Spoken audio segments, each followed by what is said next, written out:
tayyor xonadonimiz 15 sotiga ekan. Mana shu 4 sotiga past tarafi sotilar ekan. Manzarani qaranglar mana.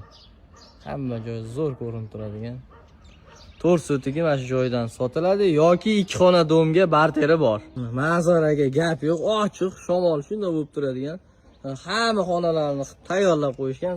Joy juda kattalik qilayotgan ekan bularga. Kuchim yetmaydi o'sha qarib qolganman deyaptilar. Shu 4 sotigini mana sotaman deyaptilar. 4 sotiga. Bu yoqda mana 2 sotigini sotib yuboribdilar o'sha. Bu yoq tarafi 4 sotiga qo'ygan. Asfalt orqa tarafi mana kirganinglarda mana shu 4 sotik joy sotiladi. Kuchlar yetguncha ekin qo'yganlar, mana bu yog'i bo'sh turibdi mana. To'g'ri joy. Pastda egalarining nomeri qoldiriladi yoki 2 xonadonga barteri bor. Hozirda shunaqangi shabada bo'lib, salqin bo'lib turadi deyaptilar egalari. 2 xonadoninglar bo'lsa, kelib gaplashsanglar bo'ladi. Lekin zo'r.